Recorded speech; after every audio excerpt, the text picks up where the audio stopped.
صباح الخير. ايه؟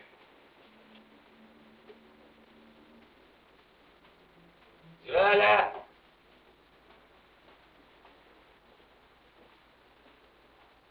زبالة. صباح الخير يا كبير. صباح الخير.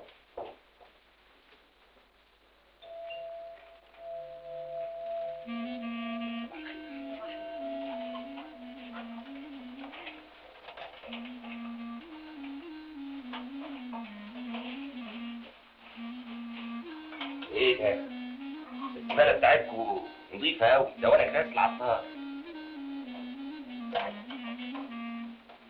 تحبي أكنوز لك البسطة؟ متشكرة الجواب بيخلص. كده أهو.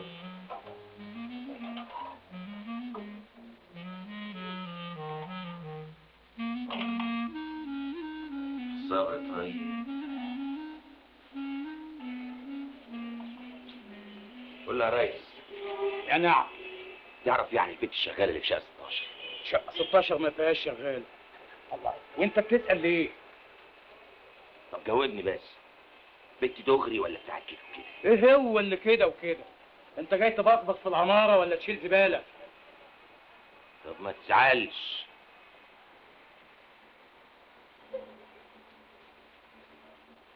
اللي اتأدب.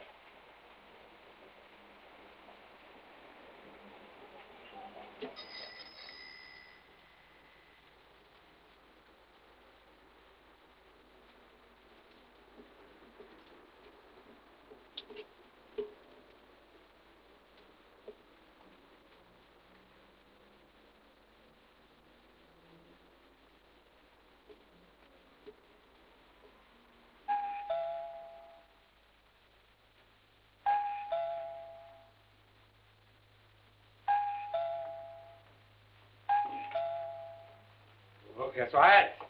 سعاد.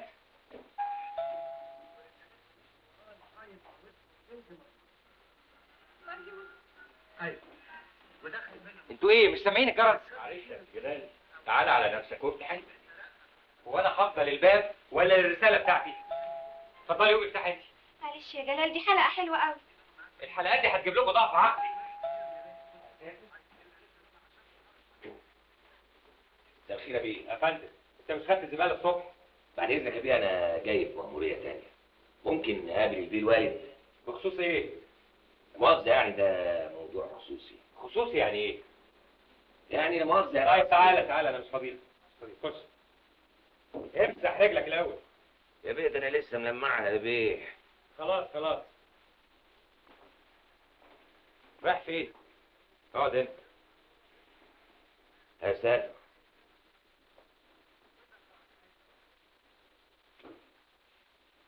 اتفضل يا بابا، كلم الزبال.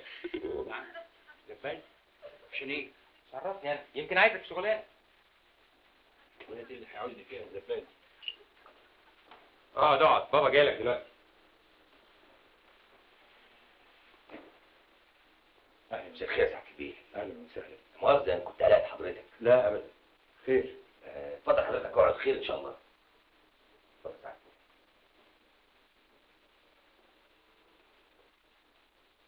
انا اسمي عنتر. صحيح بشتغل في الزباله لكن كسيب. الصبح بلم الزباله وباخد ربع جنيه شهري من كل ساكن، وبعد الظهر بشتغل في المقلب. يعني بحلالي في الشهر كده على 50 60 جنيه. ايوه. ايه الموضوع؟ جاي لك اهو سعاده البيه. عمي الحاج نوفل متعاهد الزباله في المنطقه بتاعته، وانا همسك المنطقه بعد منه لما من غير ما افول عليه يعني يموت ان شاء الله. ايوه. ايه الموضوع؟ جاي لك اهو يا بيه. عارف بقى حضرتك عم النوفل ده بيحلق له على كام في الشهر؟ 400 500 600 جنيه. امال يا بيه شغلتنا كلها مكسب. ايوه يا ابني، ايه القضيه؟ ان شاء الله ما فيش قضيه. امال عايزني ليه؟ انا لا مؤاخذه كده يا بيه، عايز اتاهل وفكرت اتقدم للبنت اللي شغاله عندكم. شغاله؟ اذا كان حضرتك يعني تديني عنوان اهلها او اطلبها من ايد سعادتك زي بعض. بس يا ابني احنا ما عندناش شغاله. ساب ايه؟ البنت اللي بتديني الصفيحه كل يوم. قصدك سعاد؟ بصراحه انا ما اعرفش اسمها. حاولت مره ان انا اكلمها تقلت عليا. عجبتني وقلت اتقدم لها. كده اهو. اي والله يا بيه، اصل انا راجل دغري واحب الوصول. يا كوثر، يا سعاد، يا جلال، يا جلال، في ايه يا فهمي؟ تعالوا شوفوا حكايه اظرف من اللي بتشوفوها في التلفزيون. ايه في ايه؟ الاستاذ عنتر، مش عنتر برضو؟ عنتر يا بيه، جاي يطلب ايد سعاد. انا ايه رايكم؟ انت يا اخينا بتتكلم جد؟ طبعا يا بيه، عقبالك يا بيه. انت مجنون؟ انا عارف انك ما تستغنيش عنها يا ستات، في ازمه شغالين في البلد، بس انا ان شاء الله هجيب لك واحده تدلع. الظاهر حصل سوء تفاهم. انت تعرف دي تبقى مين؟ سالت عنها. طب وحسن ليه يا بيه؟ انتوا ناس طيبين، واكيد يعني اللي تشتغل عندكم تبقى برضه بنت. تشتغل ايه يا مغفل؟ دي بنتي. بنتك؟ اخت حضرتك؟ انت ما عندكش تمييز؟ انا المستشار فهمي ابراهيم، اجوز بنت الواحد زبال زي يا بابا اهدى بس، حصل خير. كان لازم تسأل قبل ما تيجي يا اخي. الجواز مش بالبساطة دي. لا مؤاخذة يا بيه، فرقت بنطة يا بيه. بنت يا بتاع الزبالة. ايه؟ ماله بتاع الزبالة؟ ما بيشيل الوساخة بتاعتكم. انت هتلبخ. بس اهدى يا بابا، اهدى. يلا يلا يا جدع. مش تقلقني دلوقتي؟ اوه بس بكره هتندموا. يا اخي بلاش غلبة بقى. ودي اللي هتندموا. اوه يلا بقى. بلاش حاول.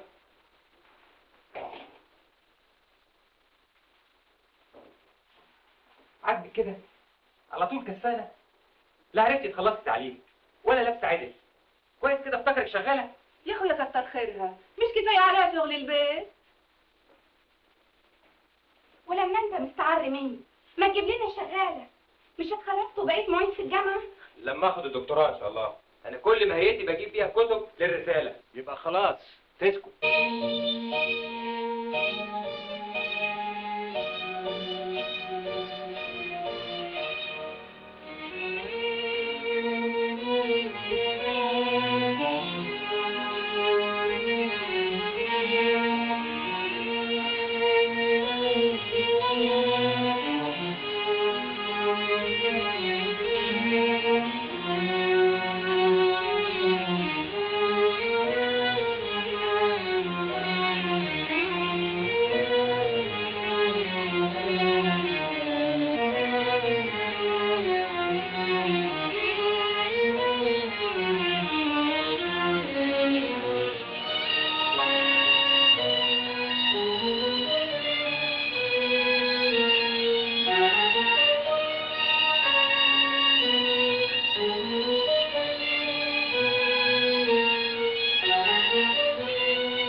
قررت اللجنة منح السيد جلال فهمي إبراهيم درجة الدكتوراه في الفلسفة مع مرتبة الشرف الأولى.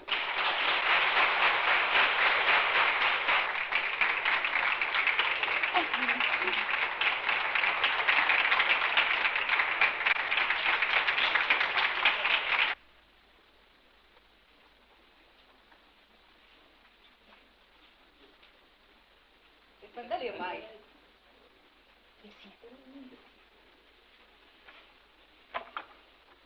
عقبال ما نشرب شربات الفرح. ما هو ده فرح برضه يا طنط. لا انا قصدي يوم الدخله بتاعت جلال وعايده، هو ده الفرح الحقيقي. ماما جرى ايه؟ اعملي لي مكسوفه بقى، ما بقالكوا 5 سنين يا اختي مخطوبين. مش كنت بحضر للدكتوراه يا طنط؟ وخلصنا يا حبيب طنط من الدكتوراه.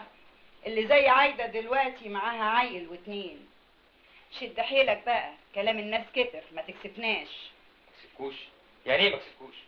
عايده ضيعت على نفسها فرص كتير قوي. اتقدم لها عرسان كاملين من كله، شقه وعفش، بس هي اختارتك انت بقى. وهو كمان شاريها يا ستي. يبقى خلاص لازم يعمل له همه عشان يكتب الكتاب ويدخل. انا مستعد اتجوز بكره، بس حضرتك تفضلي لنا اوضه عندك لغايه لما نلاقي شقه. لا يا حبيبي، انا احب اخد حريتي. اشمعنى يعني عاوزين تزنقوا عليا؟ ما يفضلكوا اوضه هنا. يا ريت الشقه تساع يا اختي، ما انت عارفه ان سعاد قاعده معانا. معلش نصبر شويه، ازمه السكن مسيرها تتحل. الشقق موجوده، بس انت جهز الخلو. خلو؟ انا ادفع خلو؟ ده ضد القانون. قانون ايه يا اخويا؟ انت بتسمع كلام الجرايد؟ اهي كل الناس بتدفع.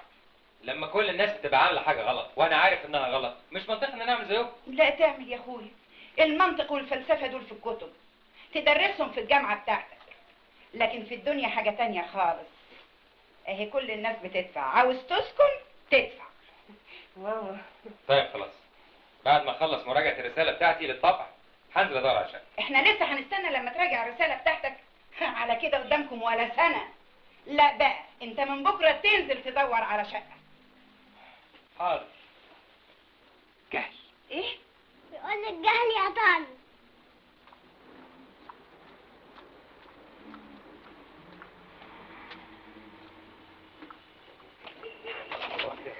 وطي صوتك، المدرسة ورانا. مش مهم.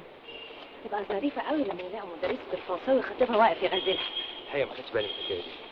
اوعى كمان تكون نسيت تدور لنا على شقة. انا بقالي يومين بدور على شقق، مش لاقي التمرين. ولا يهمك، في واحدة صاحبتي تعرف واحد سمسار يعرف شقق كتير جدا. ما تقوليش كمان بخلو. طبعا. قلت لك 100 مره مش هدفع خلو. تعالى بس نعدي عليه نشوف الشقة ونتفاهم مع صاحب العمارة. لازم نرد على ماما النهاردة. انا مش فاهم امك مستعجله ليه؟ المفروض انا اللي اكون مستعجل. حقيقي. اسمعي، تعالي نقعد في حته وتفهم امك ان احنا كنا بندور وما لقيناش. تعالى هنا، انت هتعمل زي التلامذة وعايز تزوغ؟ يلا ما تضيعش وقت، نبقى نقعد في شقتنا. حقيقي. وحضرتك بقى عاوز شقة تمليك ولا خلو؟ شقه بالايجار. خلو يعني. ايوه خلو. من حظكم عندي ليكوا شقة 4 عوض، تشطيب لوكس، تستلموها بعد 6 اشهر. 6 اشهر؟ زي بعضه. إذا كنتم مستعجلين ممكن ندبر لكم شقة مفروشة تقضوا فيها شهر العسل لغاية ما تستلموا شقتكم. لا خلينا في دي. اوكي.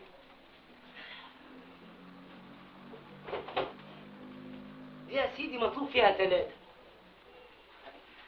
3 ايه؟ 3000 جنيه. نعم. ده مبلغ قليل قوي يا استاذ، اصل صاحب البيت راجل طيب قوي ومش طماع. بقول لك يا المهم اخينا. نشوف الشقة. اوكي، معاكم عربية؟ لا ما معناش عربيه. شوف لنا تاكسي هذا بسيوني. هو الاتوبيس ما وصلش لغايه هناك؟ بيوصل، بس احنا مش عايزين عطلة.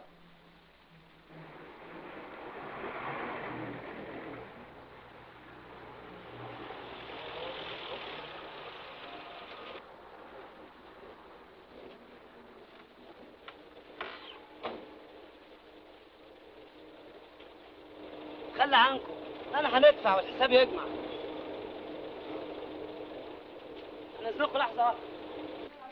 صباح الخير يا سعادة البيت.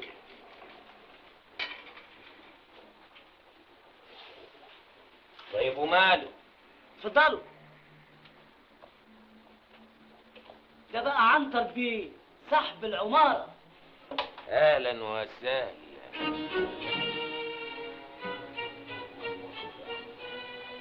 نعرف بعض قبل كده. يمكن. لا مش يمكن، ده مؤكد. افتكر كده. حضرتك ليك نشاط علمي او ثقافي؟ لا. يمكن كنا زمايل في الكليه. لا. يبقى لازم تقابلنا في اتوبيس ولا حاجه. على كل حال مش مهم. ايه غلب حمارك؟ حمار؟ حمار ايه؟ حضرتك مش اخو المزمزيل سعاد؟ سعاد؟ انت محسوبك عنه. افتكرتني؟ مش معقول. هو ايه ده اللي مش معقول؟ ازيك يا جلال؟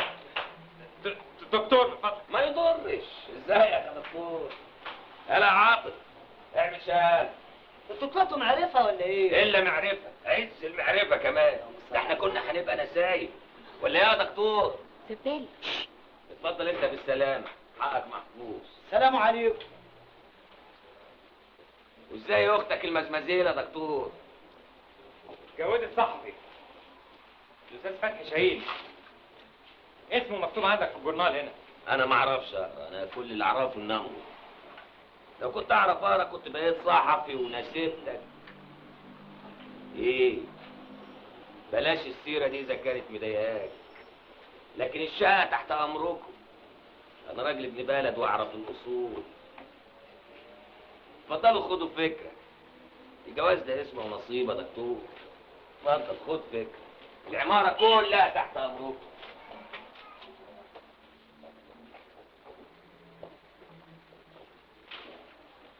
ايه ده؟ انت عامل جامع تحت عمارة؟ امال منه ثواب ومنه نتعفي من العوايد. اتفضل.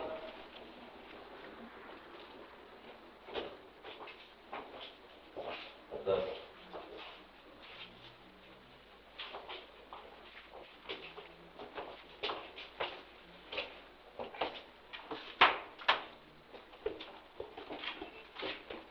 اتفضلوا.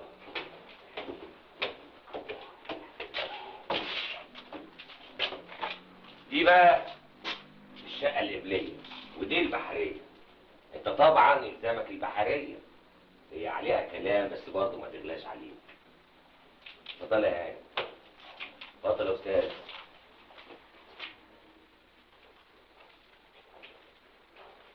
هي دي بقى الشقة البحرية. خدوا فكرة. الحمام إشاري على كل الألوانات.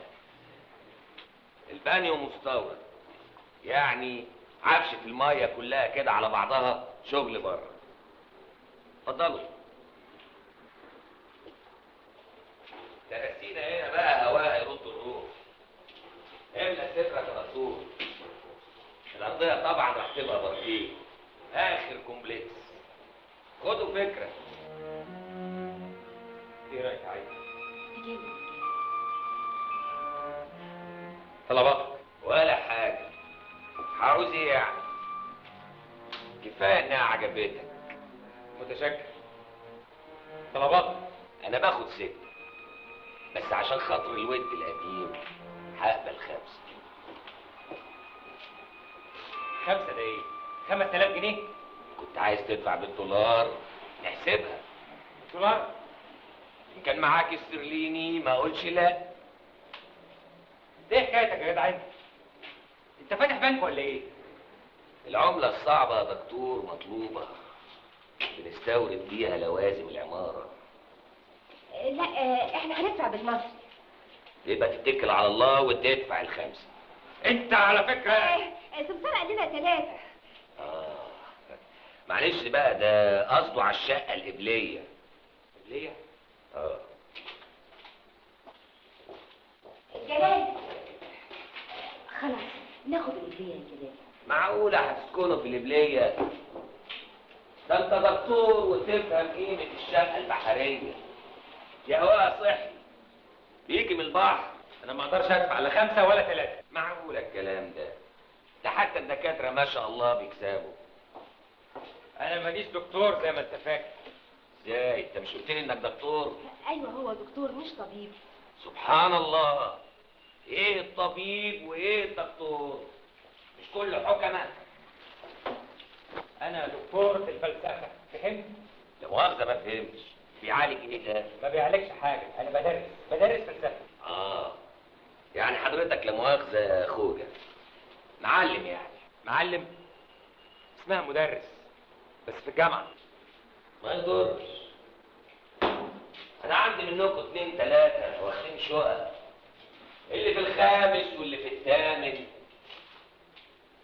بس باين عليهم مريشين.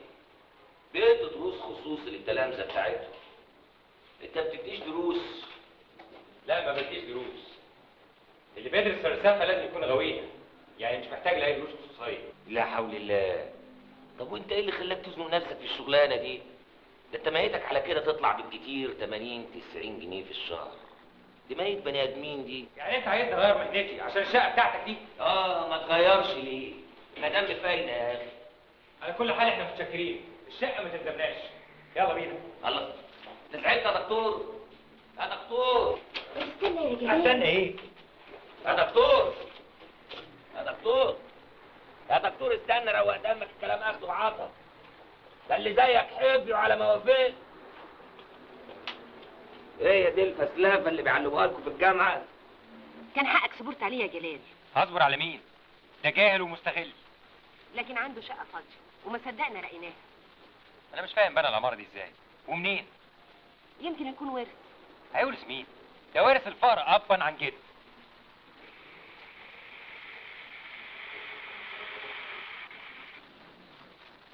ما تتفضلوا عشان اوصلكم. اتفضل يا دكتور. اتفضل يا هاني. متشكرين يا سيد. الدنيا حر والشمس هتفلق نافوخك. قلت لك متشكرين. تعالى بس. ايه انا محتاج لك في مسألة مفيش حد هيعرف يحلها لي غيرك. يا اخي بيقول لك محتاج لك. تعالى فرصه نتفاهم معاه على الشقه. تعالى.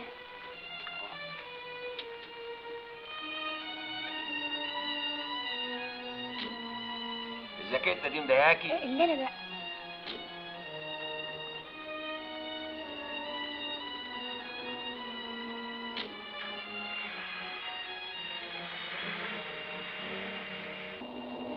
افتح الازاز اللي جنبك والنبي يا جلال.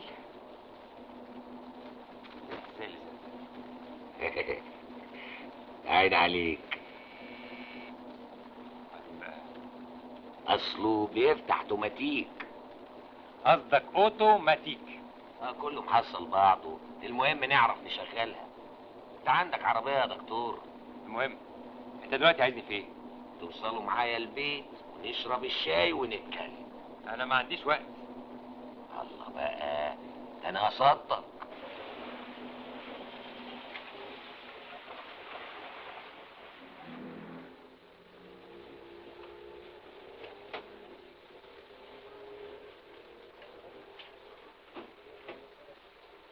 اتفضل يا دكتور.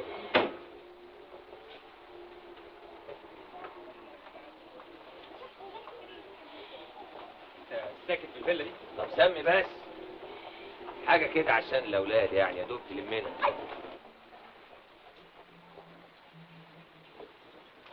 ايد الجدع ده حرامي. في حاجة؟ لا لا لا ابدا، ده الدكتور بيقول الجنينه حلوه قوي. ومال؟ ده من ذوقه بس.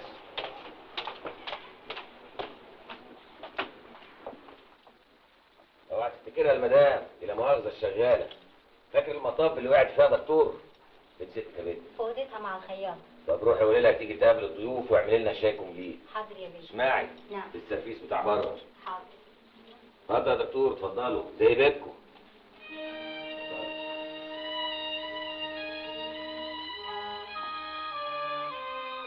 اتفضلوا. يا اهلا وسهلا.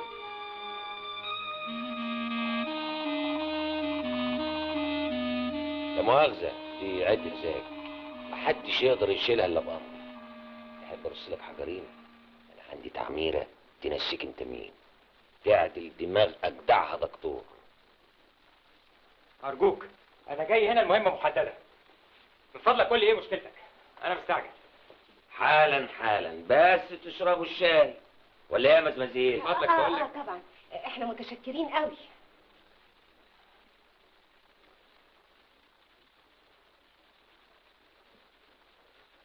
بس انا عرفت السر، سر ايه؟ الجدع ده بيتاجر في الحشيش. احنا مالنا؟ احنا عايزين نكسبه علشان ناخد الشقه وخلاص. اسكت يا حبيبي اسكت. ها ما تكلمش خالص. قدامها تفيدة. تعالي سلمي على الدكتور، تعالي الحبايب. ازاي يا اخويا؟ تمام.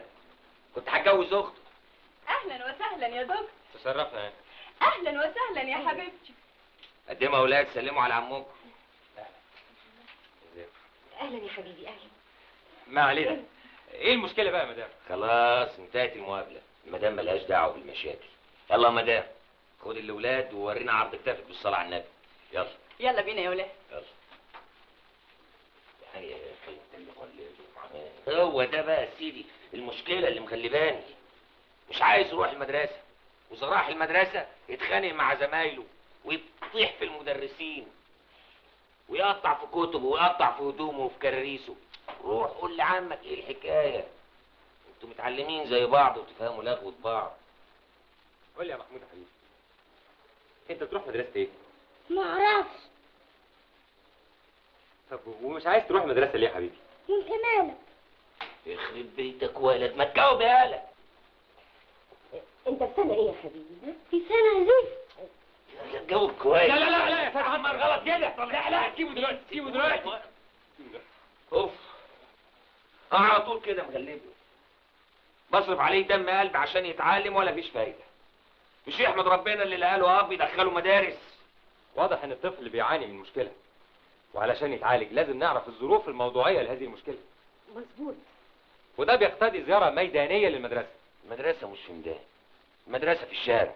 ميدان ايه وشارع ايه بس؟ هو الدكتور بيقصد زيارة ميدانية، يعني زيارة للمكان اللي حصلت فيه المشكلة، يعني زيارة للمدرسة. طب ما يقول كده. فهمت. يعني لازم نعرف ظروف انحراف الطفل. انحراف ايه؟ انحراف ايه؟ كفلنا الشهر الواد مش منحرف ولا حاجه، هو بس شقي شويتين. ما هي الشقاوه دي في لغه العلم بنسميها انحراف. على كل حال دي مشكلة بسيطة، أنا هروح لمحمود المدرسة وهعرف مشكلته بنفسي. كتر خيرك يا اميره. طب يلا بينا بقى، عن اذنك. تروح فين بس؟ استنى والشاي اهو جه. تعالوا بقى ناخده في الجنينه. اتفضل يا دكتور.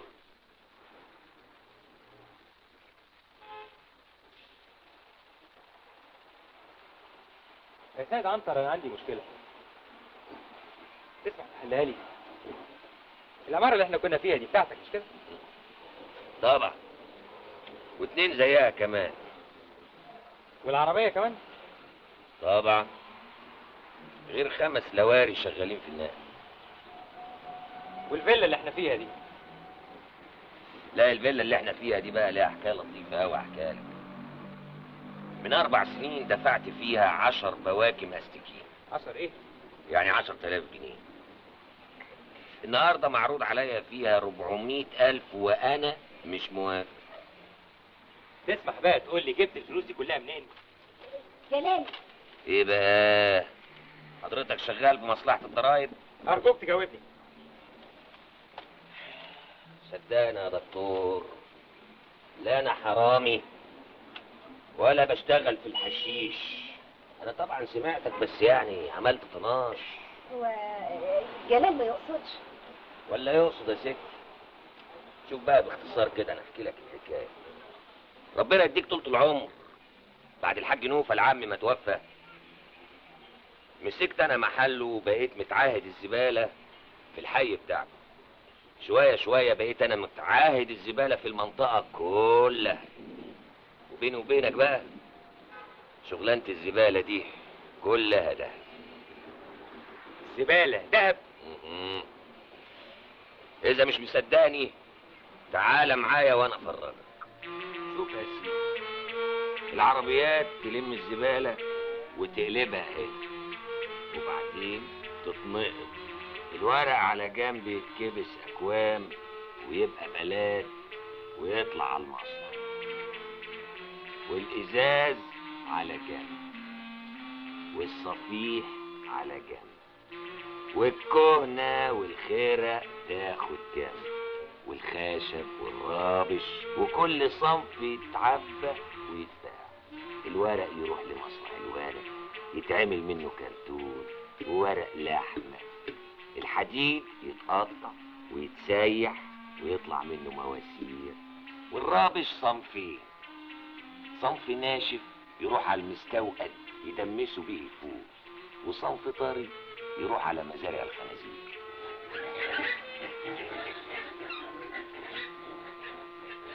حاجة غريبة. امال نظام وتكنولوجيا، والحاجات دي بتتباع باسعار غاليه. حسب السوق، عرض وطلب. والحكومه عندها علم بالنشاط ده، بتاخد منكم ضرائب. انت بتدافع في السؤال ده ليه؟ تكونش ناوي تشتغل معانا؟ اشتغل معاكم؟ اشتغل معاكم ايه؟ انا ما عنديش مانع، بس بشرط تبتدي من الاول، تشيل القفه يا دكتور. 180 1490 1500. ايه ده؟ ده كل المبلغ اللي حيلتي يا عايده.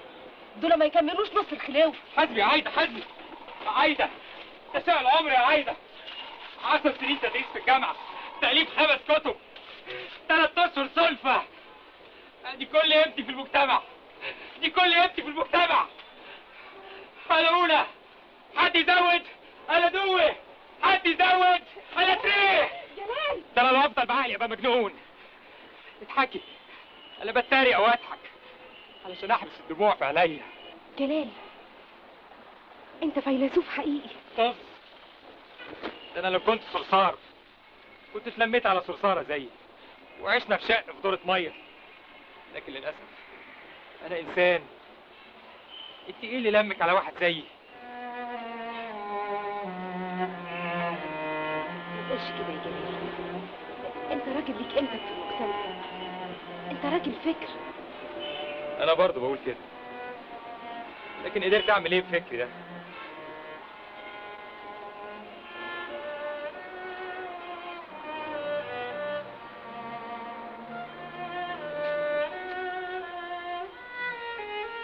جلال، ما تستفيد بفكرك في حل المشكله. ازاي؟ هروح ادي عنتر شويه فكر وفلسفه يوم يديني الشقه؟ ايوه، عنتر محتاج لفكرك وفلسفتك. هيعمل بيهم ايه؟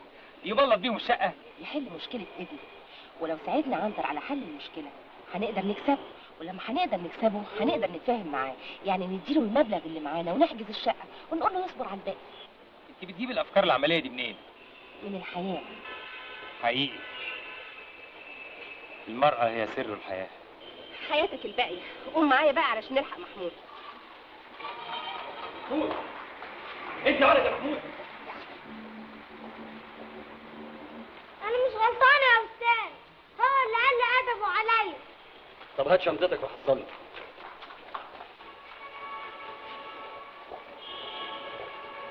يا دبان، قلت لك تعالى ورايا. هيويك.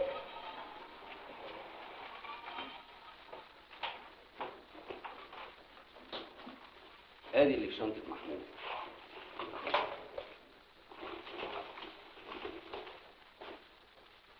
مانجا، تفاح، شوكولاتة، 7 أب، مصاصة. ايه ده يا محمود؟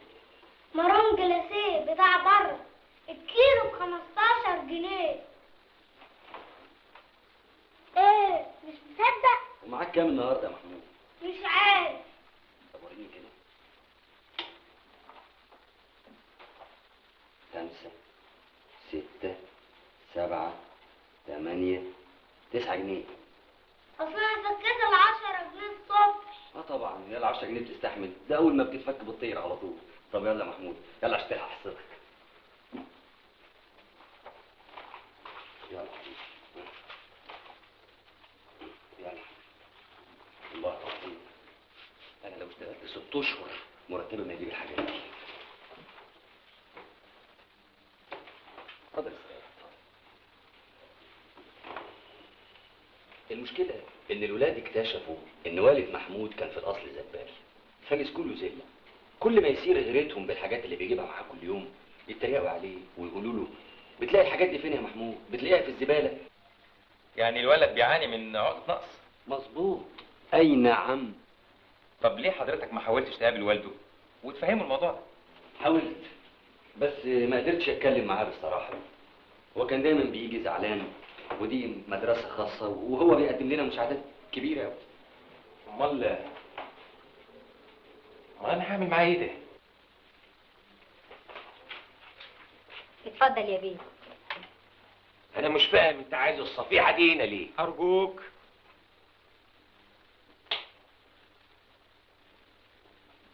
قول يا محمود، يحصل ايه لو الزبال ما جاش ياخد الزباله دي بكره؟ يجي بعد بكره. واذا ما جاش بعد بكره؟ ما يجيش ازاي؟ ده انا اقطع رقبته. ارجوك تسيبني اتكلم مع الولد. تعرف يا محمود، الزبالين الشهر اللي فات في لندن عملوا اضراب وبطلوا يشيلوا الزباله. عشان ايه؟ علشان الحكومه ترفع اجورهم. والناس عملت في الزباله ايه؟ ابدا، ابتدوا يرموا الزباله في الشارع، ابتدت الزباله تبقى اكوام، اتلم عليها الدبان، الحكومه خافت ان الامراض تكتر فرفعت اجور العمال دول وابتدوا يشيلوا الزباله تاني. شفت بقى قد ايه مهمه الزبال دي؟ شغلانه مهمه. انت بتقولي كده عشان بابا كان زبال؟ الله، وماله؟ دي شغلانه شريفه جدا وما تقلش باهميتها عن المهندس، الدكتور، المدرس. لا يا سيدي، مش بس كده يا اخويا. يا ابني اللي يقول لك ابوك كان زبال قول له ابوك بيكسب قد ايه. يا حبيبي ما تقولش كده. المسألة مش مسألة مكسب، المسألة قيمة العمل اللي انت بتأديه للمجتمع. لا يا واد، قول له خزع عينيه. ما تسمعش كلامه يا محمود. انت بتعصر الواد عليا. ايوه، واقعد انت ساكت. اقعد ساكت؟ كلامك انت غلط وهو ده سبب المشكلة. ايه الغلط في اللي بقوله؟ انا امشي يا محمود من هنا. خليني تعالى يا محمود. امشي يالا من هنا اما اشوف ايه الحكايه تعالى. اللي انا بقولها دي. فينكم انتوا الاثنين؟ يلا امشي. انت اصلك غلطان. تودي الولد المدرسة معاه تفاح وشوكولاتة والبان في الشنطة. وايه الغلط في كده؟ الواد يعني ما ياكلش، ما يترهقش، ما يبرش نفسه. كل زملائه بيغيروا منه وابتدوا يحقدوا عليه.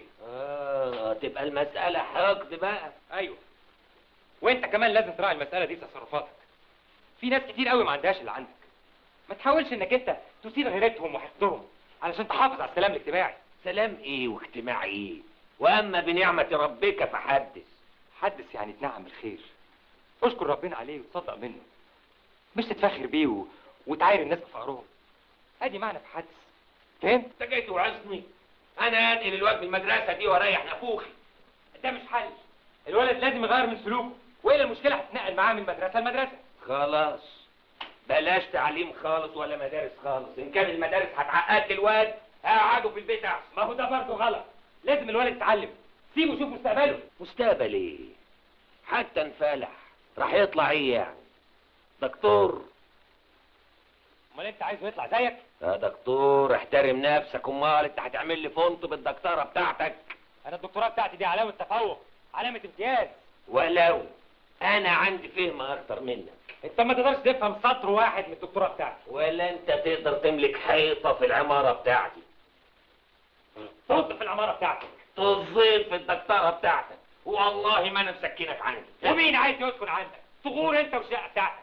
الله، بركه اللي جت مني. يا 170. انت عمرك ما كان ضغطك عالي بالشكل ده.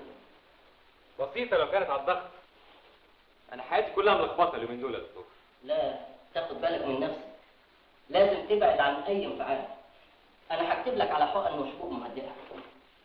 كفايه تاخد واحده منها في اليوم. كتر استعمالها مضر، بتاثر على خلايا المخ. هو بقى في مخ يا دكتور؟ ازاي تقول الكلام ده يا دكتور جلال؟ انت وامثالك مخ البلد، عقولها المفكره. لا يا جلال، انت برضو غلطان. طبعا انا غلطان اللي ضيعت وقتي مع بني ادم زي ده. ابدا يا حبيبي، بس ما كانش لازم تزعله، كان لازم تسايسه. اسايس مين؟ ده بينطح بالكلام زي الطور. برضو كان لازم تصبر عليه. احنا برضو محتاجين له علشان الشقه يا جلال. الشقة طور الشقة اللي هتضيع كرامتي دي. الشقة دي مش هتضيع كرامتك، دي هتحافظ على كرامتك انت وبنتي. ولا عاجبك يقولوا عليك انك ما انتش عارف تفتح لك شقة؟ انت احسن حاجة تروح تصالحه. ايوه يا جلال، علشان خاطري. ها؟ انت كمان بتأيديها؟ خلاص بقى يا اخي ما تكبرهاش. ها؟ مستحيل. يبقى هو اللي غلطان وانا اللي اروح اصالحه؟ ده منطق معكوس. المنطق يا دي المنطق وسنين المنطق. انت يا ابني كل حاجه عندك المنطق. يا حبيبي انا شوف مصلحتك فين واعمل اللي يوصلك لغرضك. دي فلسفه انتهازيه مكيافيليه. نعم فلسفه، ادي اللي بناخده منك كلام في كلام. صدق من عملك بتاع فلسفه. متشكر جدا. انا بقى الدكتور منعني بالانفعالات. مش لازم انفعل، مديني ادويه عشان ما انفعلش، ومش هنفعل. عن اذنكم.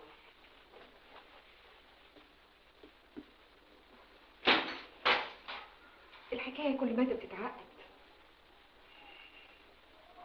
يوم ما خطبني جلال كنت أسعد إنسانة في الدنيا والناس كلها حسدتني. دلوقتي أصحابي كلهم اتجوزوا وبقى لهم بيوت وخلفوا، وأنا مش عارفة يا ماما، أنا زهقت ومش عارفة أعمل إيه. خلاص يا حبيبتي تسيبيه خالص وألف غيره يتقدم لك. إيه اللي بتقوليه ده يا ماما؟ أسيبه إزاي؟ أنا لازم أعمل حاجة. يا حبيبتي ماما تعالي معايا بكرة نروح العنبر. وحياتي يا ماما نروح.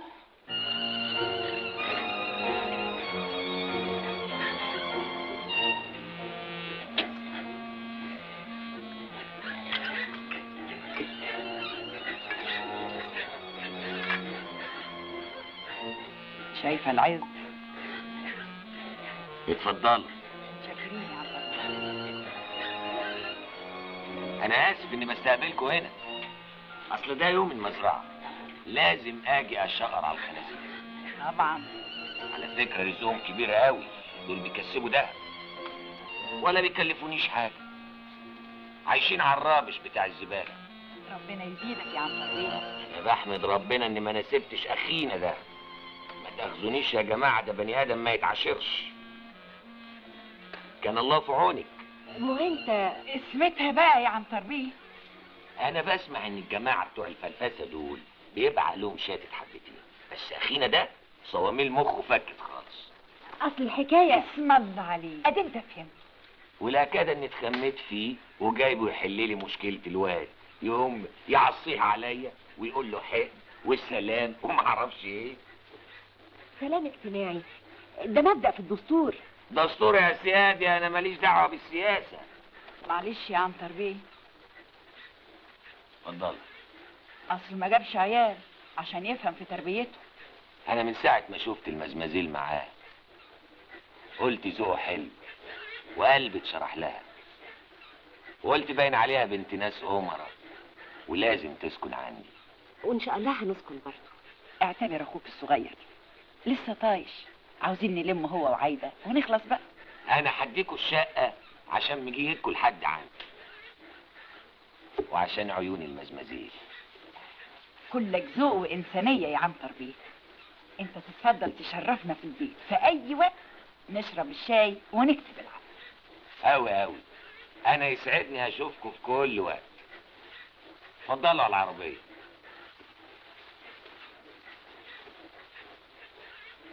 الله يخسرك فيه.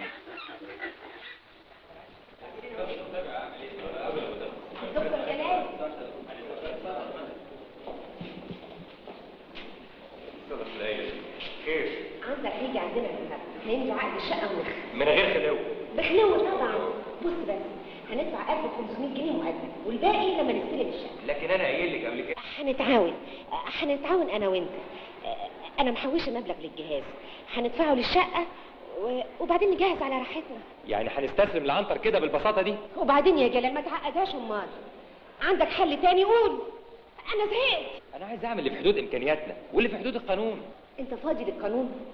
انت مش وراك محاضرات ورساله بتراجعها وكتاب بتالفه؟ عندك وقت تقضي عنتر ولا عايز تقعد تقرا وتكتب؟ انا الحقيقه مش عارف اعمل حاجه خالص من ساعه ما ابتدت المشكله دي. يا جلال انت عارف ان في اساتذه في الجامعه بانين عمارات وبياخدوا خلوات. عارف، الجرايد اتكلمت عنهم. خلاص يبقى نعذر عنتر. فعلا الجاهل والاستاذ في المساله دي زي بعض. مساله اخلاق ومبادئ. اتفضل الشاي يا عنتر بيه. شكرا. شايك يا جلال. اتفضل دوق، بتيفور هيعجبك قوي. عمايل ايدين عايده من ايد بني ادمه.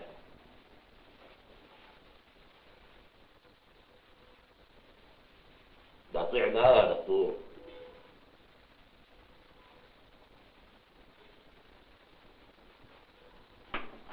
ولا انت مالكش في الحلم؟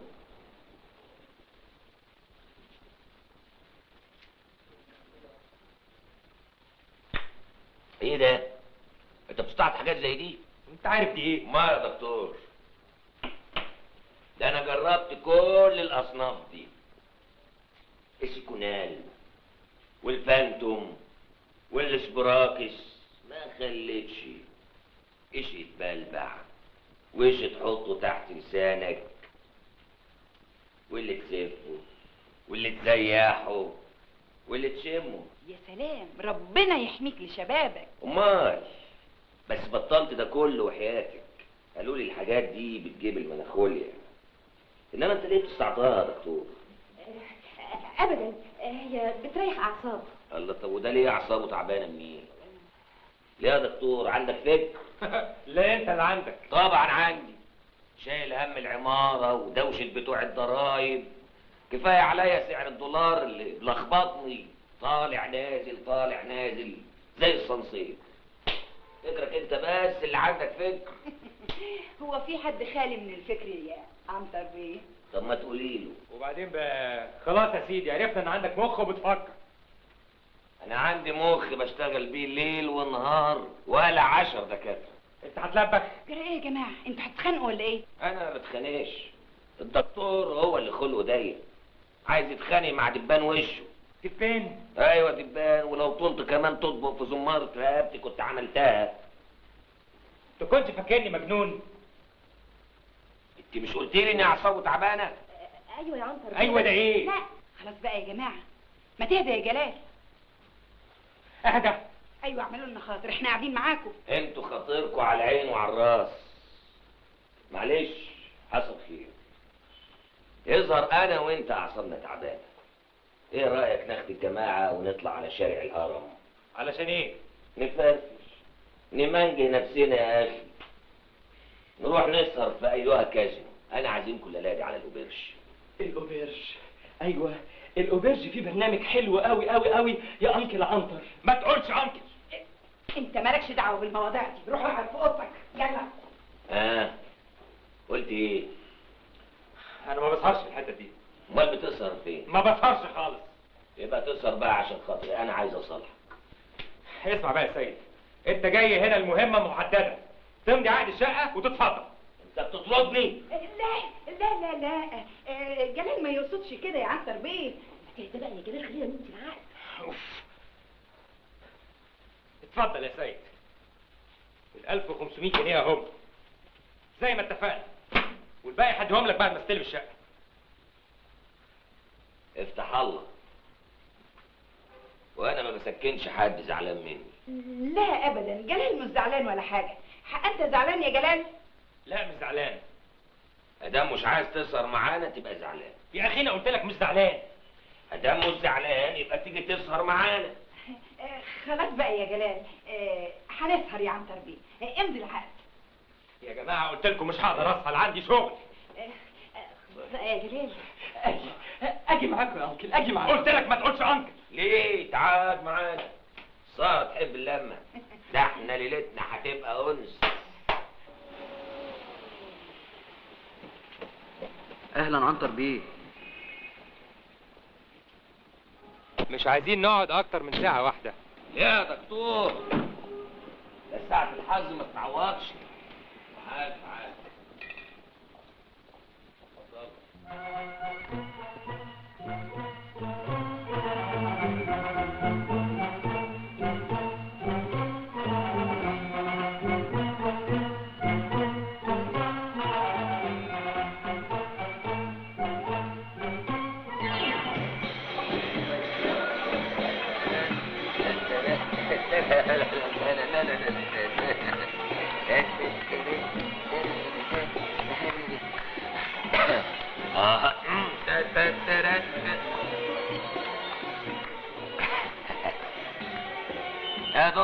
تشربش ليه؟ قلت لك ما اشربوش.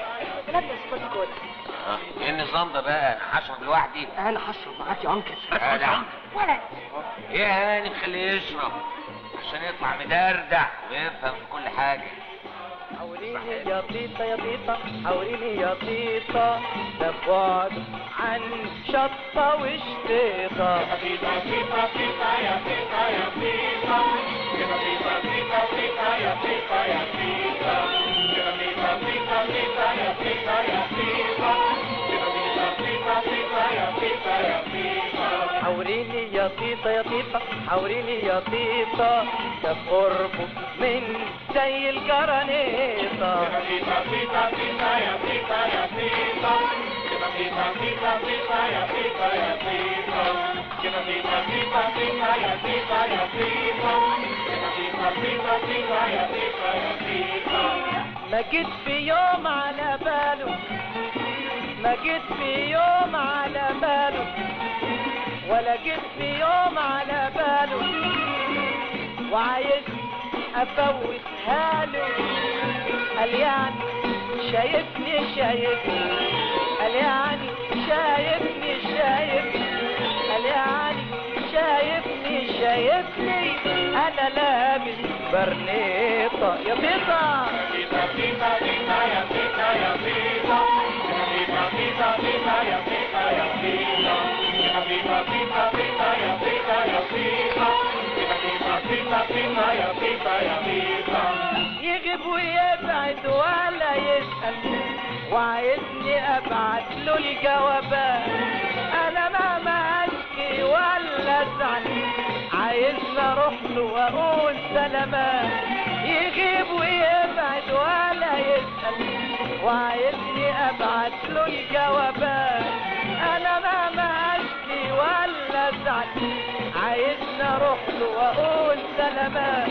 واخد الحكايه لو يدراع، حوريني يا طيطة، والقصه في السيمه بتتذاع. حوريني يا طيطة، واخد الحكايه لو يدراع، حوريني يا طيطة، والقصه في السيمه بتتذاع. حوريني يا طيطة، ما جيت في يوم على باله.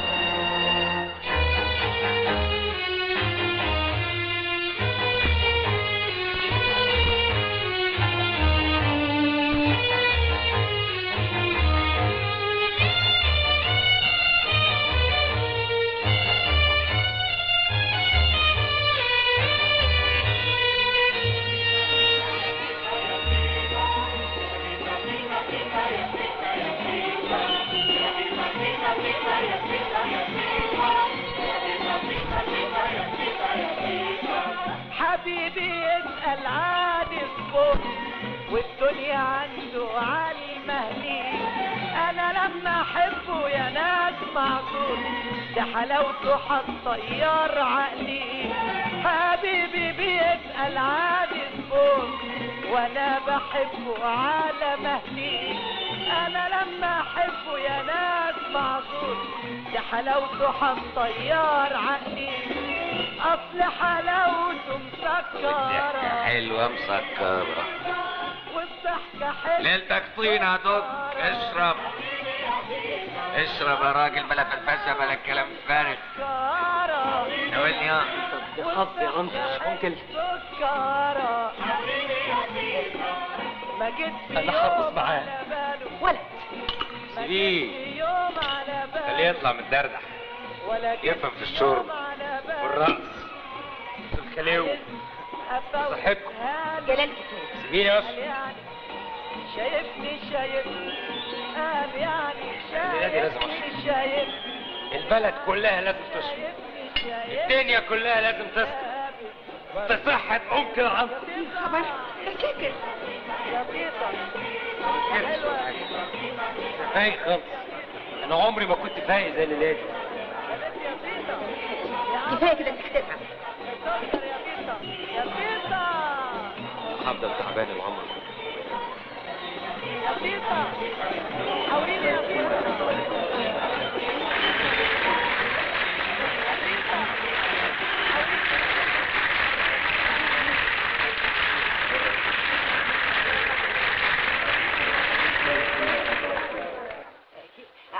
بيه. يا استاذ عنتر. استاذ عنتر. هادي اخرب اللي ياخد خلوه بعزاؤه. يلا بينا. استنى يا جلال. استنى ايه؟ حساب يا فندم. حساب ايه يا ابني؟ حساب الترابيزه 370 جنيه. ايه؟ نعم. اقعد ما تنطقناش. الحساب عند عنتر بيه، عربيته بره. عنتر بيه. عنتر بيه. 370 جنيه. نهايتي في كام شهر دول؟ اصحى الصبح الساعة 7 واقعد ادح لغاية نص الليل. اصحى يا جدع انت. هو بقى. ايه ده؟ ايه ده الدنيا بتمطر؟ اصحى عشان تدفع الحساب. اه. لا مؤاخذة يا جماعة، أنا ما سكرتش، أنا بس خدت لي تعسيل. تعال يا ابني، تعال خد الحساب.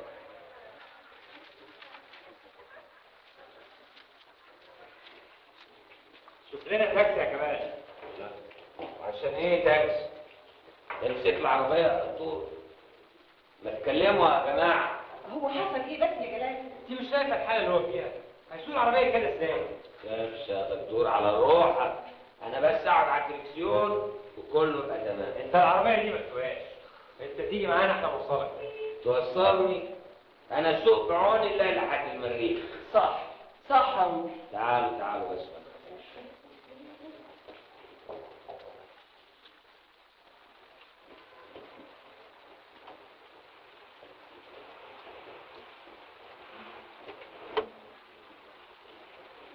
ما تركب يا دكتور، ما تبقاش قلبك خفيف. العمار بيد الله. ليلتنا مش فايتة.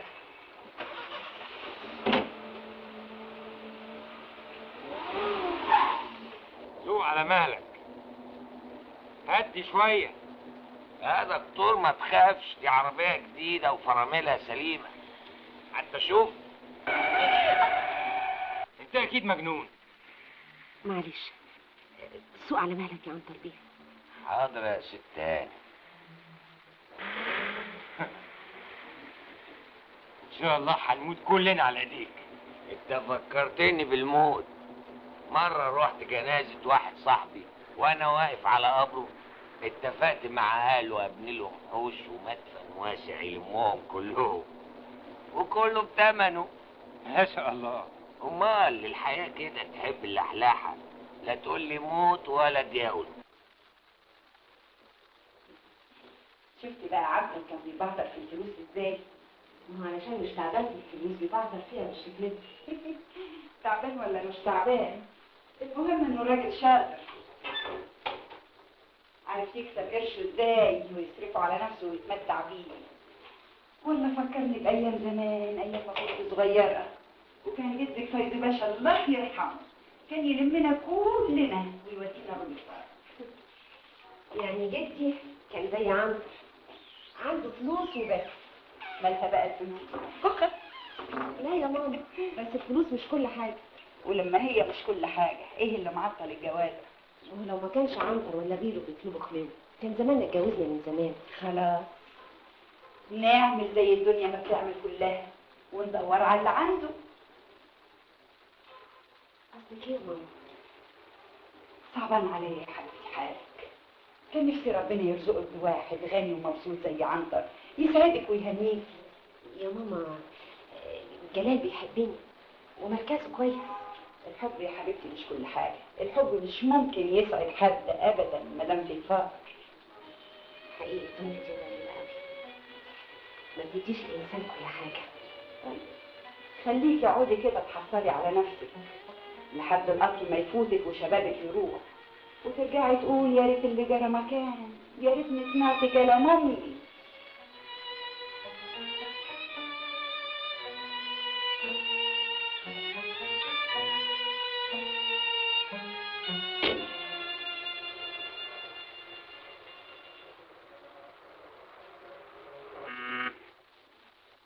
اهلا. السلام عليكم. عليكم السلام، اهلا وسهلا عنتر بيه، اهلا وسهلا.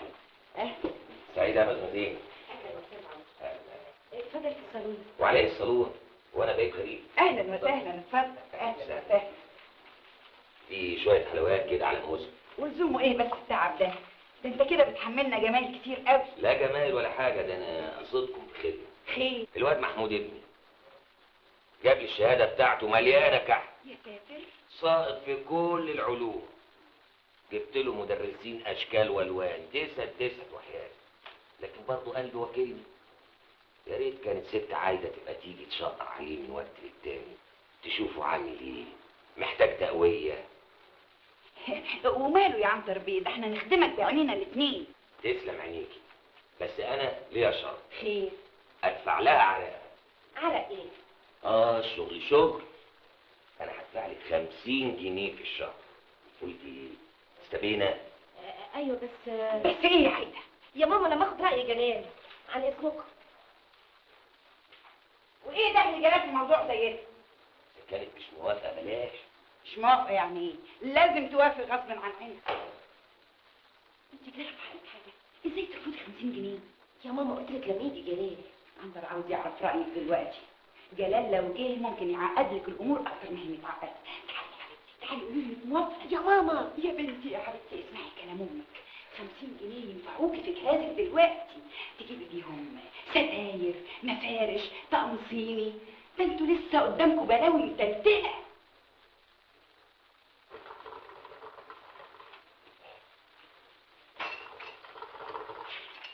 سيب انت كل شيء. يلا روح انت وقفلي الباب وراكي. سيبي الباب مفتوح يا بنتي. قلت لك يا بنت اقفلي الباب. وانت واقفه عندك بتعملي ايه؟ وانت قاعد عندك ليه؟ ايه؟ ايه؟ انا قاعد معاهم عشان الواد يكش مني ويكتب لي دروسه. لا يا شيخ. ايه يعني مش عاجبك كلامي؟ انا الحركات دي ما تخلش عليا. حركات ايه يا مجنونه انت؟ المسماسين مخطوبه. ولما هي مخطوبه ساكت على قعدتك جنبها ليه؟ انت هتتلمي بقى ولا رزعك على فلوسك بقى؟ تتلمي انت ولا دي؟ خليك يا طن، احنا ملناش دعوة بيكم. معلش حبيبي هجيلك تاني. عبلة مشي. مشي؟ ازاي؟ عاجبك كده؟ الواد هيسقط. احسن ما تسقط انت.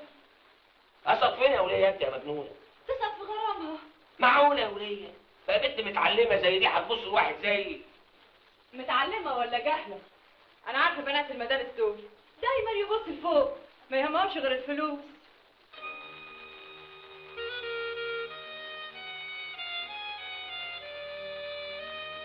فكرك كده؟ طبعا. طيب يلا خش حمل عيال يلا.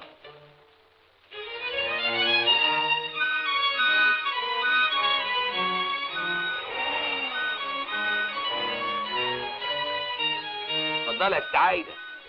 لا معلش، متشكرة قوي. متشكرة ده ايه؟ اركبي بسرعة لحسن يفتكروني بعكسك.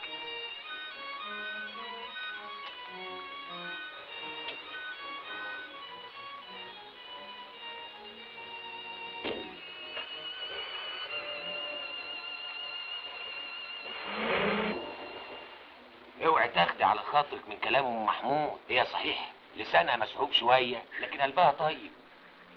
ومع ذلك انا مش هفوت لها اللي حصل منها النهارده.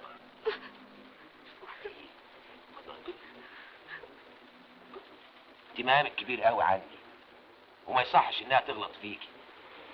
حصل خير. انا مش عايزه يكون سبب خلاف بينك وبين المدام. ان كان على الخلاف موجود، انا وهي دايما مختلفين. انا من دنيا وهي من دنيا. ازاي؟ هي صحيح ست بيت واخده بالها من العيال، لكن انا دلوقتي تلزمني واحده صنف تاني. انا دلوقتي بختلط بالمجتمع واعرف ناس مهامات ومتعلمين. لكن انا برضه هعمل بالوصول، هخليها في الفله وهحافظ لها على كل حقوقها هي وعيالها زي الشرع ما. وربنا يرزقني بواحده زي كده متعلمه وفتاحه وتفهمني، وانا ولله الحمد اقدر افتح بيت واتنين والعدل موجود مادام قادر وخير ربنا كتير. فهمانه يا مزمزين عايده؟ ها؟ معلش بكره تفهميني. فرفشي بقى واسمعي الغنيوه دي. على سكر بولاق على سكر بولاق على سكر بولاق سبحان الخلاق خلى الدم راق. ازاي عايزه تعمل كده من غير ما تقول لي؟ وهي عملت ايه يعني؟ اللي يسمعك بتقول كده يقول دي عملت عنه. فيها ايه لما تدي للواد درس وتطلع بقرشين؟ هي كل زميلاتها بيعملوا كده. مش كتر خيرها اللي عاوزه تساعدك. ان كان عليا انا مش باخد من حد حاجه. معاش جوزي مكفيه.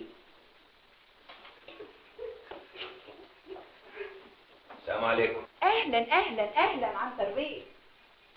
اهلا وسهلا. اتفضل. ما قلت لك بلاش الحبوب ده يا دكتور، صدقني يتوصل المورستان. عايده مالك يا عايده، في ايه؟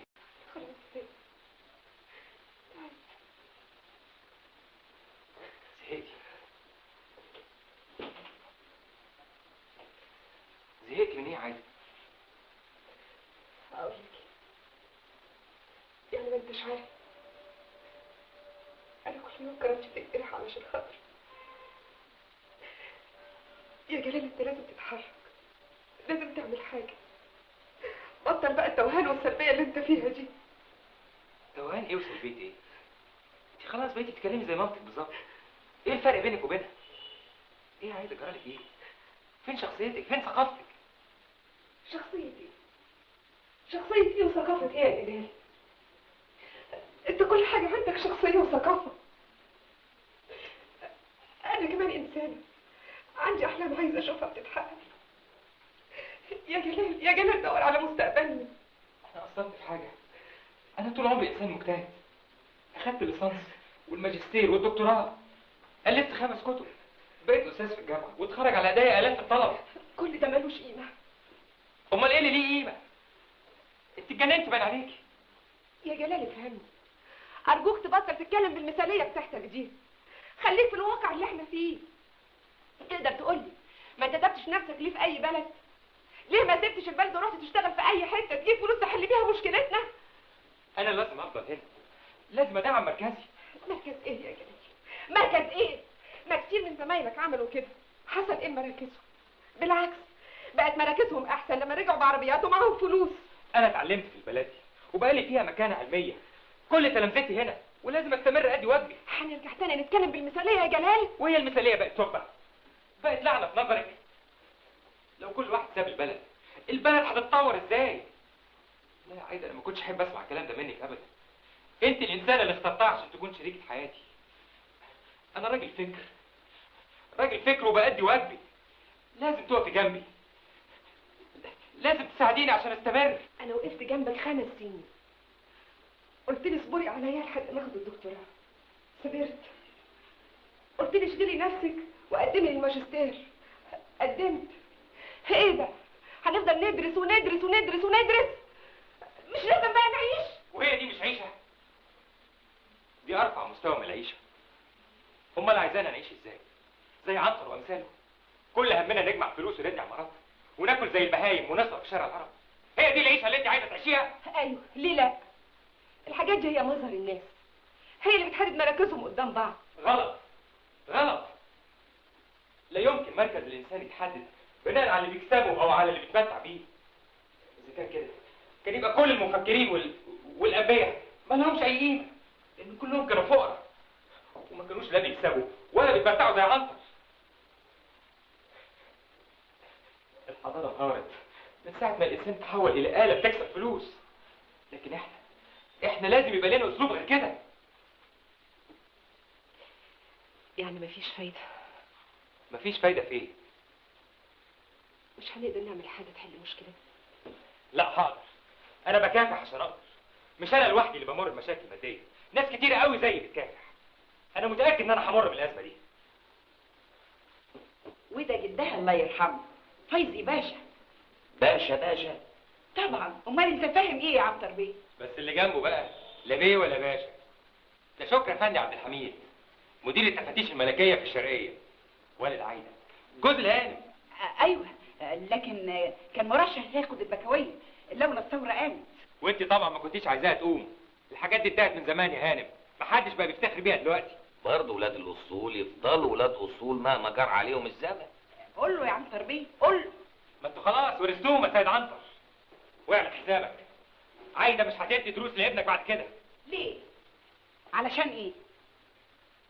والشقه بتاعتك عاجبك ناخدها من غير خلو، عاجبك مش عاجبك انا هتصرف. جلال تتصرف تعمل ايه؟ هسترد فلوسي، وانت اللي زيك لازم يخش السجن. ايه الكلام اللي بتقوله ده يا جلال؟ خلاص يا هاني،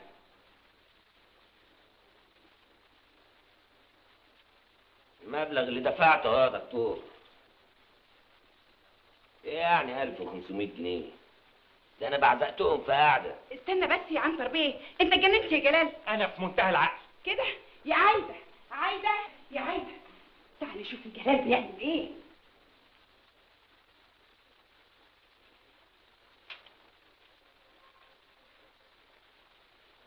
اتفضل. لو سمحت بقى اديني العقد بتاعي.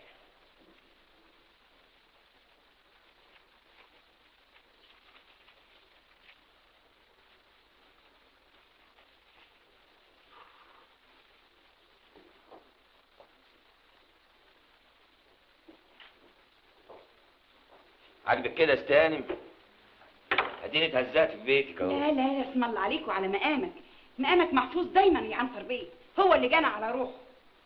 انا قلت لكم ان الحبوب اللي ببلبعها دي هتكلف له نافوخ وما صدقتونيش. اتفضل ارتاح، ارتاح يا عنتر بيه، هعمل لك فنجان قهوه. البيت بيتك ومطرحك، تقدر تشرف وقت ما يعجبك.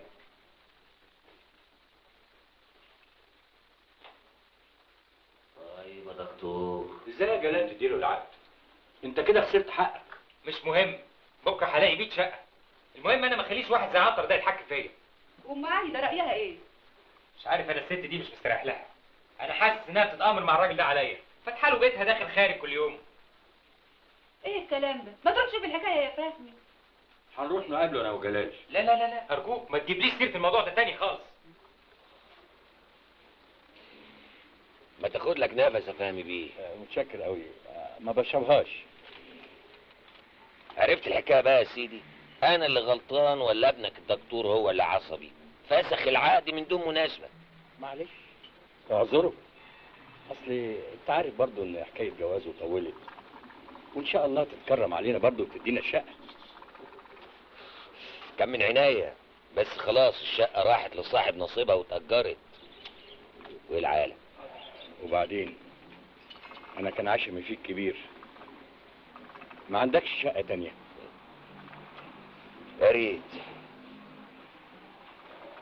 والعمل واجب برضه تساعده انت بقرشين ياخد له شقه تمليك مال البلد. اساعده منين؟ انا دلوقتي في المعاش، اللي جاي على قد اللي رايح، وانت عارف العيشه بقت ازاي. لا حول الله. اسمع، انت برضه صاحب فضل عليا وانا لازم اساعدك. فضل ايه يا راجل؟ فاكر لما رفضت تديني الست سعاد وطردتني من بيتك؟ اهو انا من يوميها وانا واخد بالي من نفسي قوي. قلت لازم اعمل لي قرش عشان يبقى لي مقام قدام الناس. معاك قرش تسوى قرش كده ولا ايه؟ ايوه. ايه رايك يا اخ فهمي؟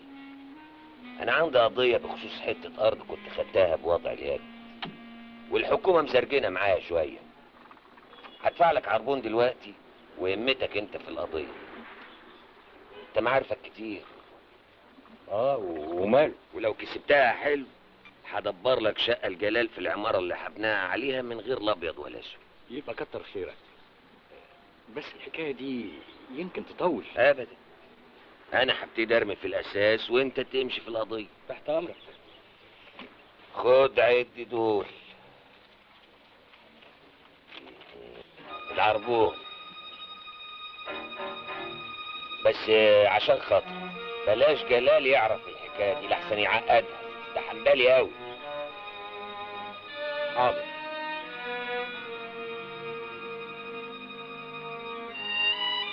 هايل البنك ده يا فهمي. ولما نكسب القضيه هجيب لك تلفزيون ملون. والنبي الواد عنتر ده طلع ابن حلال. اشتغل معاه على طول يا فهمي، من 10 الساعات يسعد. بس هو تجيبي سيره لابن الجلال؟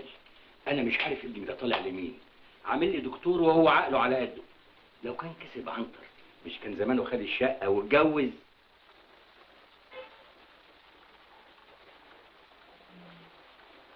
عايده اهلا يا جلال.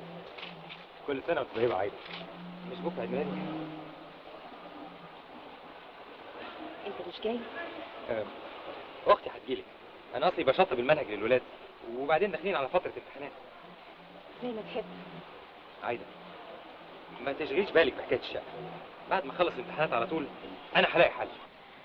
حل ايه بعد ما خدت الفلوس من عنتر؟ المره الجايه هجيب شقه من غير خلوه. انت بتحلم يا جلال. بطلي النغمه دي بقى عايده. وفيها ايه لما احلم شويه؟ انا هتصرف.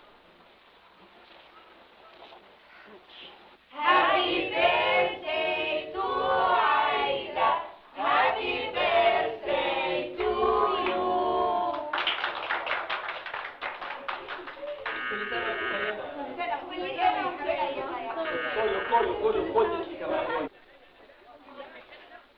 اهلا اهلا وسهلا. السلام عليكم. ربي عليكم السلام.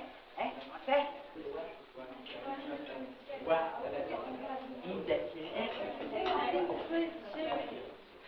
مين ده؟ ده عنتر صاحب العمارة اللي كنا هنسكن فيها. الزبال. ده ال5 جنيه دي. ايه اللي جابه هنا؟ انا عارفة. يمكن ماما عزمته. ايه ده كله بس يا عنتر بيه؟ دي حاجه بسيطه. الله. ايه انتوا طفيتوا الشمع؟ ما احنا لقيناك اتأخرت. قلنا بقى مش هتيجي. معقوله ما جيش في يوم ساعه زي ده؟ هو بس جدع الحلوان اللي اخرني. امال فين المزمزيه؟ موجودة يا عايدة. عايدة يا كمال. هات طبق قوام لعنتر بيه. انا جاهز. لا طبق ايه طبق ايه، احنا لازم نطفي الشمع من اول وجديد. يا مزمزيل عايده. اهلا اهلا. انا عامل لك تورتايه خصوصي 3 ادوار.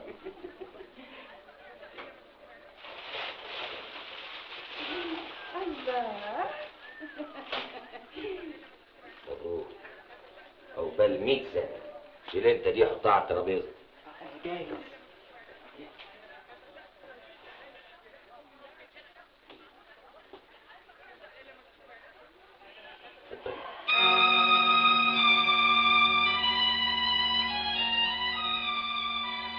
ايه ده؟ رويشه الماس. ان شاء الله تكون على ذوقك وتخش مزاجك. تعالوا شوفوا يا بنات. تعالوا اتفرجوا. ايه رأيكم؟ هايلة. قلتلها خالص. تسلم ايديك يا عنتر بيه. مردودة لك في الافراح ان شاء الله. مين الراجل ده؟ ده قريب ماما. اول كبير مليونير عنده هوبر. كل سنة وانت طيبة يا عايدة. وانت طيبة. مين دي؟ دي سعاد اخت جلال. ست سعاد. اهلا اهلا يا ست سعاد. انا قلت كده برضه عاش من شافك. ايه مالك فشكلتي كده ليه؟ يا ست الدكتور واخد على خاطره مني بسببك انت. بس والله انا زعلان. ده الجواز اسمه ونصيب. طبعا طبعا يا عنتر بيه. انا بلغني انك ساكنه في اوضه عند ابوك انت وجوزك واولادك. وماله؟ لحد ما نلاقي شقة. اذا كنت عايزه شقه انا تحت امرك. متشكرة قوي. عن اذنكم. الحمد لله اللي ما وقعتش فيها. طلع عصبيه زي اخوها. مفيش احسن من الطبع الهادي. ده صحيح. اتفضل بقى علشان تطفي التورته. يلا بينا.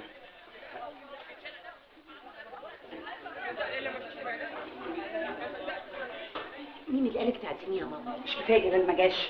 دلوقتي سعاد شافته وهتروح تقول له. ما تقول هو له عندنا ايه يا اختي. تعالي تعالي في الشمعة. بلا جلال بلا خيبة. انت بتقولي ايه؟ بقول لك الحق عايدة. عنتر داخل بتقله. ده كان جايب لها هدية تساوي 1000 جنيه. وعايده قبلتها منه؟ امها خدتها. لكن بكرة تحلى في عينيها وتقبلها. لا يمكن. عايده اعلى من كده. انا عارف ان امها بتحاول تاثر عليها. لكن لا يمكن هتوصل لنتيجه. عايدة هترفض اول هدية وعينيها هتزوغ على التانية. لكن هتقبل التالتة. وعنتر مش هيبطل هدايا لحد ما يوصل لغرض. غرضه؟ غرضه ايه؟ انت عايزه تقولي ان عنتر ممكن ياخد مني عايده؟ ليه لا؟ مش راجل غني؟ ده راجل جاهل. معقول عايزه تبص لواحد زي ده؟ انت ما انت عارفاه، ده يوم ما تقدم لي كانت نكته. زمان كانت نكتة، لكن لو انا مطرح عايدة لازم افكر. تفكري في ايه؟ على الاقل لو اتجوزت عنتر ما كانش هيعيشني معاكم، انا وجوزي وولادي محشورين في اوضه. ايه التخريف اللي انت بتقوليه ده؟ يا شيخه روحي بلاش جهل. ده تخريف مش معقول. ايه يا دكتور بتزعق كده ليه؟ اتفضلوا اسمعوا بنتكم بتقول ايه. المستعده انها تتجوز عنتر لو اتقدم لها. تقبلوا ازاي؟ ما هي متجوزه. يعني لو ما كانتش متجوزه. يا سيدي هي اتجوزت والحمد لله. تعرف يا بابا انه وعدني يديني شقه عنده، يا ريت بس يديها لي ببلاش. انت اكيد جرى في عقلك حاجه. حاسب، ما انت واخد حبايه قبل كده. وماله لما اسكن عند عنتر؟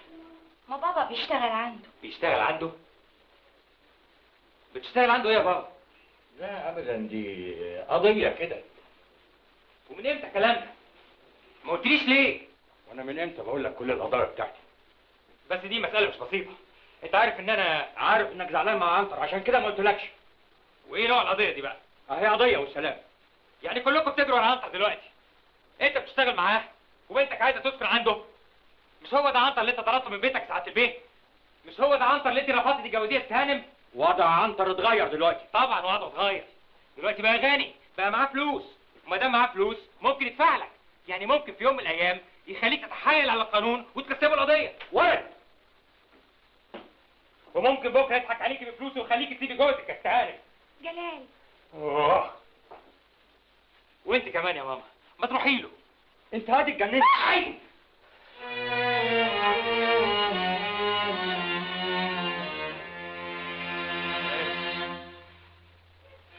انا يظهر فعلا اتجننت.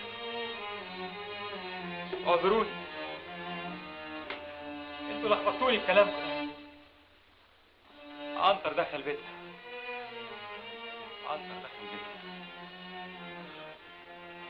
يا جلال يا ابني، انت يمكن قريت كتير واتعلمت كتير، لكن خبرتك بالحياة ضعيفة.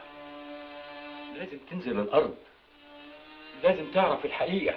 الحقيقة؟ ده أنا واخد دكتوراه في الحقيقة. دي كارثة، ده تخريب.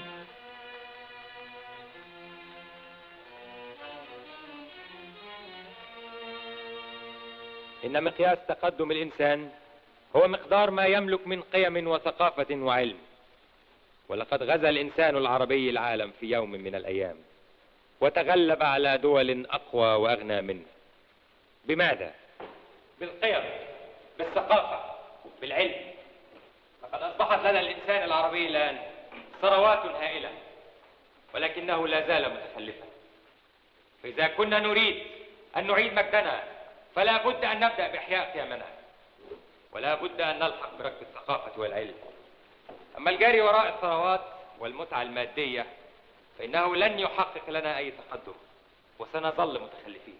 إن الحضارة الغربية كما يقول الفيلسوف الألماني أوزفيلد شبينجلر قد بدأت تدخل في مرحلة الانحلال والزوال، لأن الإنسان فيها أصبح يجري وراء السلع الاستهلاكية ويهتم بتحقيق المتع المادية فقط. فهل تريدون التقدم والحضارة أم الانحلال والزوال؟ زي ما بقول لك كده. وعلى فكرة أنا جاني حاجة تذكرتين هدية كده مانيش فاهمهم بتوعي دول. ده ديفيليه. نعم. حفلة عرض أزياء يعني. طب إذا كنت تحب تروح أنت والمزمزيل خدوه وأنا مستعد أوصلكم. شفت الفساتين اللي كانت على المانيكانات؟ حلوة قوي يا ماما. اتفضلي. ايه ده يا استاذ عمرو؟ هدية بسيطة، الفساتين اللي عجبتك. لكن ليه بس التكاليف دي يا عنتر بيه؟ انا مش هقدر البس الفساتين دي. جلال يقول ايه يا ماما؟ أنا عندي حل لسجلال. قصدك ايه؟ انت مش عايزه شقه تتجوزي فيها؟ ايوه. خلاص اتفضلوا تعالوا معايا. يلا يا ماما. يلا.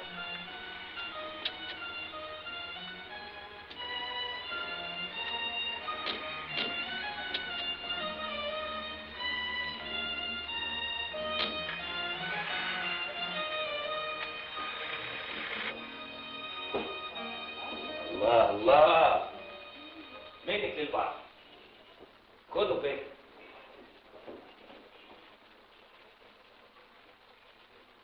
تعالوا اتفضلوا. هنا الصالون واخر منك للبحر. اتفضلوا.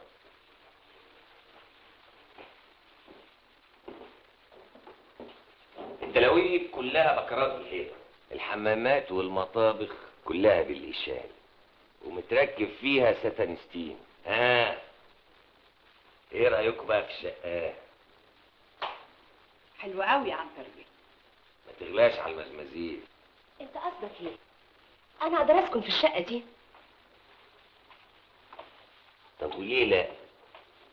ده انت مقامك اكبر من كده بكتير. قول لها يا عنتر بيه. يا ماما انت بتقولي ايه؟ جلال يقدر ياخد شقه زي دي؟ الله، ليه؟ ما يقدرش يتصرف له في حسبة 70-75 ألف. بلاش. إن كان كده يا ستي أنا بقى أقدر أتصرف. الشقة باللي فيها كلها تحت أمرك.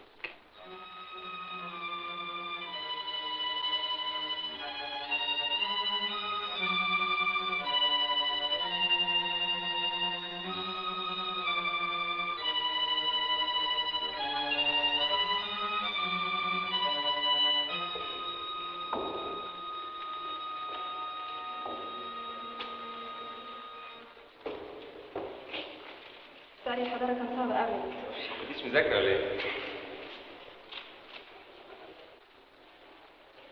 باقي من الزمن 5 دقائق. علم يا دكتور، تليفون علشان شكرا.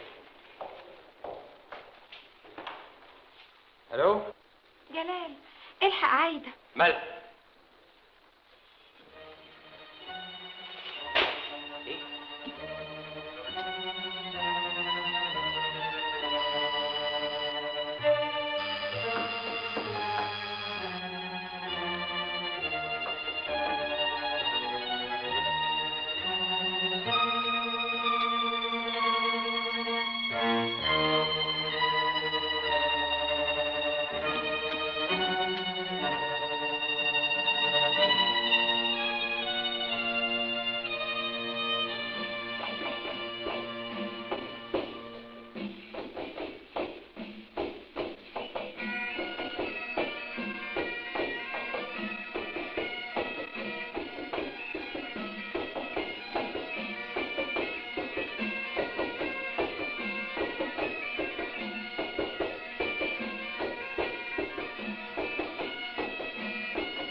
وبعد كل ما درسناه عن الحقيقة، وبعد كل ما درسناه عن الحقيقة، الحقيقة